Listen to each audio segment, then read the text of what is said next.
Please subscribe our channel and press the bell icon button for latest update. Good morning everyone. स्वागत है आपका अपने YouTube channel Gajendra classes में। दोस्तों, उम्मीद है अभी तक आपने हमारे चैनल को सब्सक्राइब कर लिया होगा। अगर चैनल को आपने सब्सक्राइब नहीं किया हो तो सबसे पहले चैनल को सब्सक्राइब कर लीजिए तथा जो बेल आइकन की बटन होती है उसे प्रेस कर लीजिए ताकि जब भी हमारा नया वीडियो अपलोड हो आपको तुरंत नोटिफिकेशन मिल जाए। दोस्तों, आज मैं आपके लिए लेके आया हूँ विज्ञान के प्रश्न, वो भी ट्रिक के साथ में। और ये जो प्रश्न है दोस्तों, पिछली परीक्षाओं में बार बार आए हुए प्रश्न हैं आपके। तो उम्मीद है आप लोगों को सेशन में बने रहिए तथा आप लोगों को सेशन पसंद आएगा, क्योंकि जो ट्रिक मैं आप लोगों के लिए लेके आया हूँ विज्ञान के प्रश्नों की, उम्मीद है आपने कभी ऐसी ट्रिक नहीं देखा होगा। चलिए स्टार्ट करते हैं। देखिए, फर्स्ट क्वेश्चन है आपके पास में, स्थायी चुंबक बनाए जाते हैं। स्थायी चुंबक बनाए जाते हैं इस्पात के, नर्म लोहे के, तांबे के, एल्यूमिनियम के। तो देखिए, स्थायी चुंबक बनाए जाते हैं तो आपका करेक्ट आंसर हो जाएगा इस्पात के। इस्पात के। तो देखिए, अब आप इसको ट्रिक कैसे याद रखेंगे, इसको याद कैसे रखेंगे? तो देखिए, स्थायी को, जो स्थायी लिखा हुआ है आपके पास में, तो इसको आपको ऐसे लिखना है, स्थायी। स्थायी है ना। स्थायी तो ऑलरेडी आधा स थाई लिखा हुआ है, लेकिन आपको कैसे समझना, स्थायी कैसे लिखेंगे? आप हम सोच रहे हैं हमको लिखते नहीं आ रहा है, ठीक है ना, तो हम लिखेंगे ई आधा स थाई, स्थायी। स्थायी। तो देखिए, स्थायी के ई से मिल जाएगा आपको इस्पात। देखिए, इस स्थायी के ई से इस्पात का इस मिल जाएगा, तो इससे आप लेंगे इस्पात। ओके दोस्तों, तो है ना। देखिए, स्थाई आप कैसे लिखेंगे? स्थाई ऐसे नहीं लिखना है आपको, स्थाई ऐसे लिखेंगे, ई आधा सो थाई, स्थाई, है ना। तो देखिए, सामने के दो अक्षर से आपको इस मिल जाएगा, तो इस से क्या मिल जाएगा आपको? इस्पात। इस काय में देखिए, इस्पात में, तो आपकी स्थायी चुंबक काय के बनने होते दोस्तों? इस्पात के। क्वेश्चन सेकंड है आपके पास में, चुंबकीय क्षेत्र का मात्रक होता है। चुंबकीय क्षेत्र का मात्रक, चुंबकीय क्षेत्र का मात्रक होता है। तो आपका ऑप्शन है आपके पास में Gauss, second weber, third Henry and fourth है डोमेन। तो इसका करेक्ट आंसर है आपका गॉस। क्या? गॉस। करेक्ट आंसर है इसका गॉस। तो देखिए, जो चुंबकीय क्षेत्र है, क्या चुंबकीय क्षेत्र है, उसमें क्या लगाते हैं हम? घास। ऐसे याद रखना है, जो चुंबकीय क्षेत्र है उसमें क्या लगाते हैं? घास।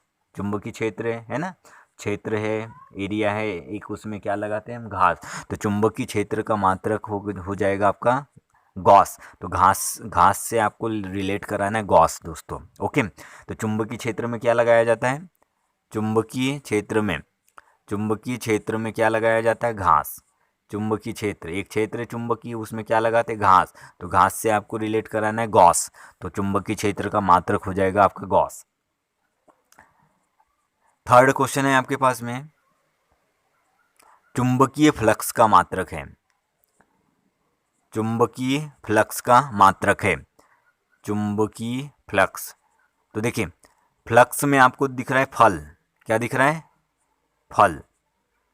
और फल काय का? बेर का।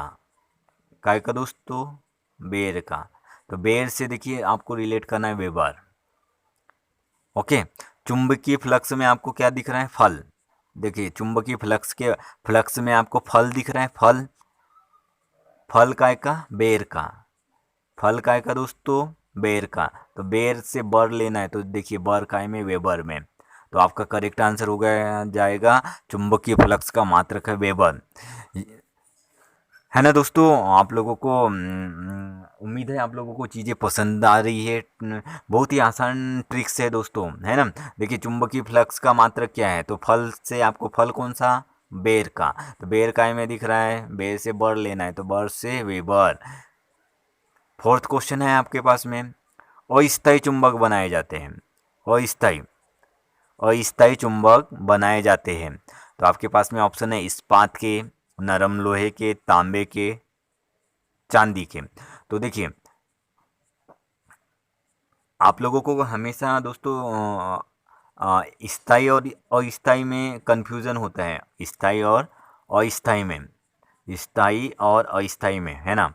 तो देखिए, स्थायी चुंबक आपके, स्थायी हमने अभी जस्ट देखा है, स्थायी को कैसे लिखे थे, ई आधा स थाई, स्थायी।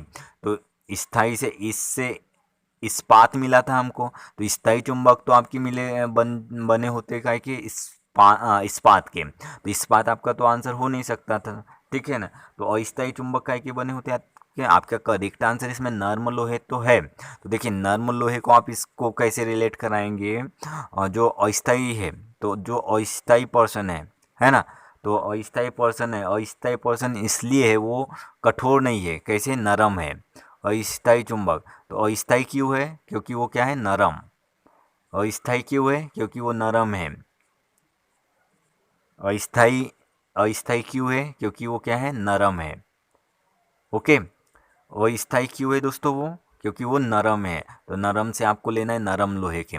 तो अस्थायी क्यों है, अस्थायी क्यों है दोस्तों वो, क्योंकि वो क्या है, नरम। तो आपको से अस्थायी क्यों है, वो नरम है, तो नरम से आपको लेना है नरम लोहे के। तो अस्थायी चुंबक बनने होते आपके नरम लोहे के। फिफ्थ क्वेश्चन है आपके पास में, विद्युत धारा का चुंबकीय प्रभाव सर्वप्रथम अवलोकित किसने किया था? विद्युत धारा का चुंबकीय प्रभाव, विद्युत धारा का चुंबकीय प्रभाव सर्वप्रथम किसने अवलोकित किया था? आपके पास में ऑप्शन है हेनरी द्वारा, फैराडे द्वारा, वोल्टा द्वारा, ओस्टेड द्वारा। तो देखिए, इसमें आपका करेक्ट आंसर हो जाएगा दोस्तों ओस्टेड, है ना, और स्टेट द्वारा। तो इसको देखिए, आप कैसे रिलेट कराएंगे, विद्युत धारा का जो चुंबकीय प्रभाव था, विद्युत धारा का चुंबकीय प्रभाव था, तो वो उसका एक अपना एक क्या था, वो मतलब जो चुंबकीय प्रभाव था, वो एक स्टेट में ही था, बोलते हैं ना, एक स्टेट में ही था, एक स्टेट में ही था। तो और वो और चुंबकीय प्रभाव एक इस मतलब कहीं चुंबकीय प्रभाव कहीं ना कहीं, देखिए आप ऐसे भी रिलेट करा सकते हो उसको।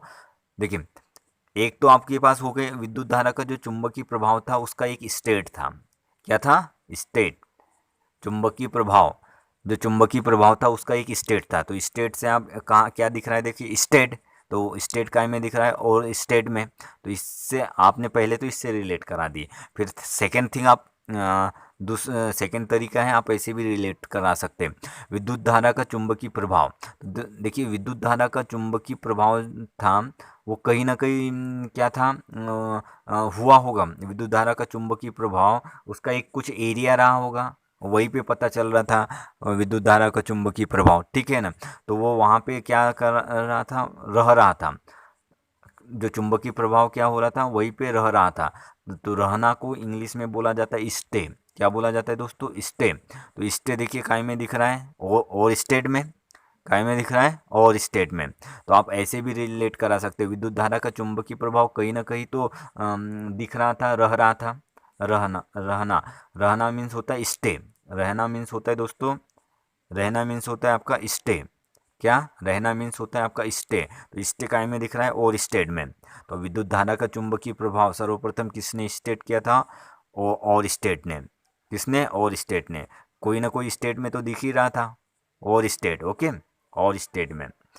तो सिक्स क्वेश्चन है आपके पास में, इलेक्ट्रॉन की खोज की थी, इलेक्ट्रॉन की खोज, इलेक्ट्रॉन की खोज। तो देखिए दोस्तों, जो इलेक्ट्रॉन होता है आपका, ये ऋणावेशित आवेशित कण होता है ना।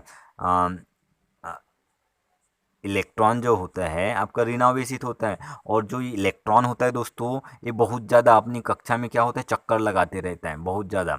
इलेक्ट्रॉन जो है अपनी कक्षा में बहुत ही ज़्यादा तेज घूमते रहता है, अपनी कक्षा में बहुत चक्कर लगाते रहता है ना। कौन, इलेक्ट्रॉन। तो इलेक्ट्रॉन ये बहुत ज़्यादा घूमते रहता है अपनी कक्षा में, ऋण आवेशित होता है और बहुत ज़्यादा घूमते रहता है। तो इसको रोकना था, क्या था, रोकना था।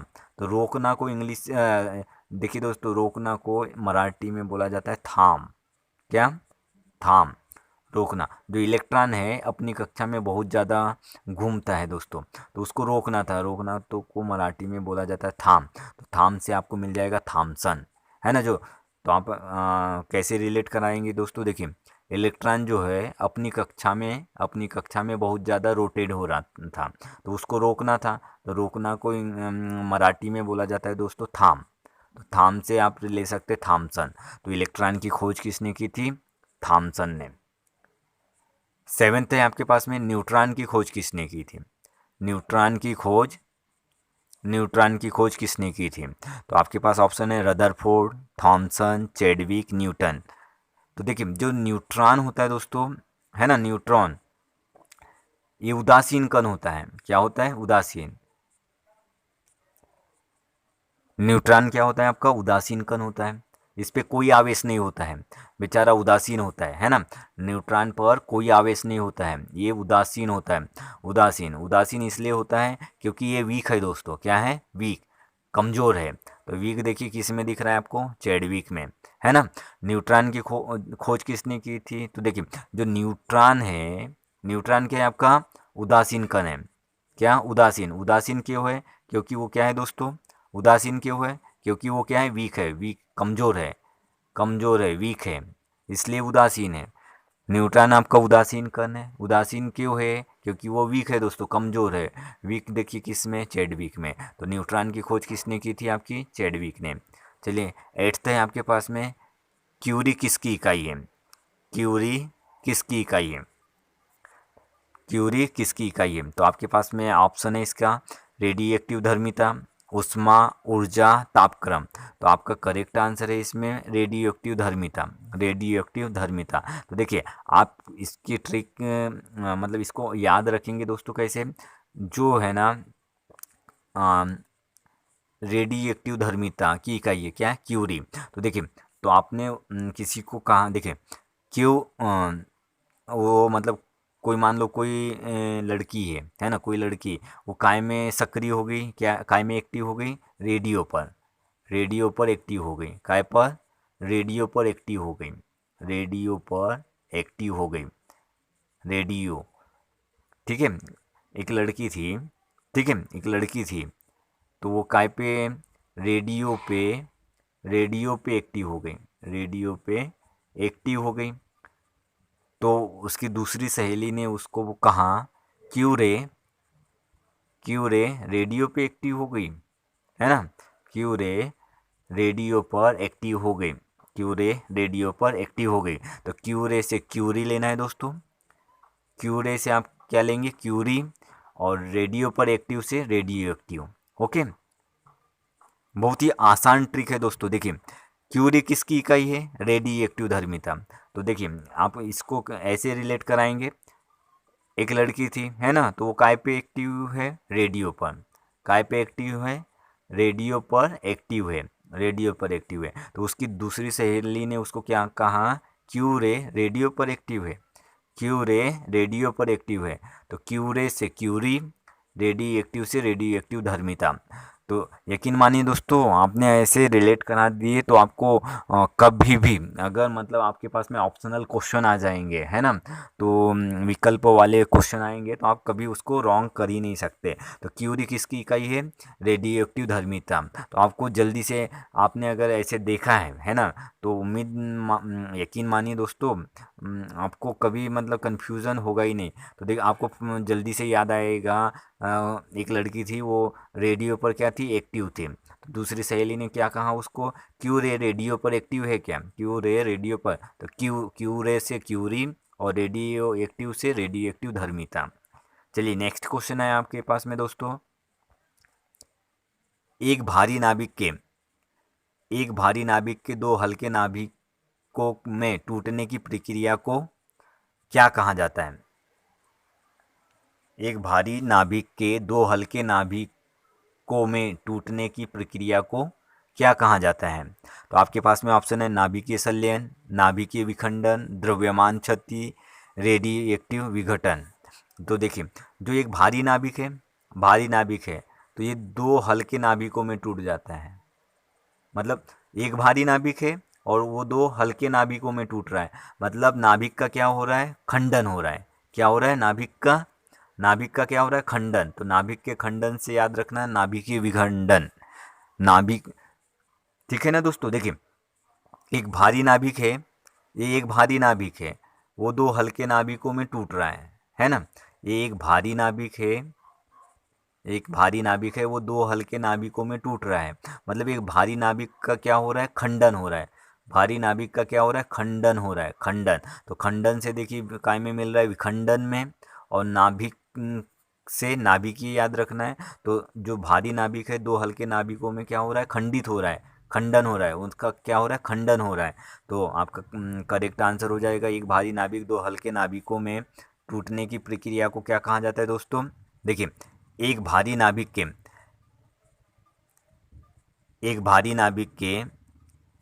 नाभिक के दो हल्के नाभिकों में टूटने के, तो जो भारी नाभिक है दो हल्के नाभिकों में टूट गया, तो वो भारी नाभिक का क्या हो रहा है, दो हल्के नाभिकों में खंडन हो रहा है। क्या हो रहा है दोस्तों, खंडन। तो खंडन से क्या याद रखना, विखंडन। और नाभिक से नाभिकीय विखंडन। चलिए नेक्स्ट क्वेश्चन है, 10th है, त्रिविमीय चित्र किसके द्वारा,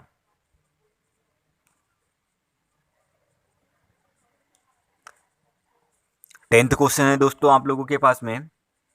त्रिविमीय चित्र किसके द्वारा लिया जाता है, त्रिविमीय चित्र किसके द्वारा लिया जाता है, त्रिविमीय चित्र किसके द्वारा लिया जाता है। तो आपके पास में ऑप्शन है होलोग्राफी, फोटोग्राफी, फोटोक्रोमेटोग्राफी, रेडियोग्राफी। तो आपका करेक्ट आंसर है होलोग्राफी।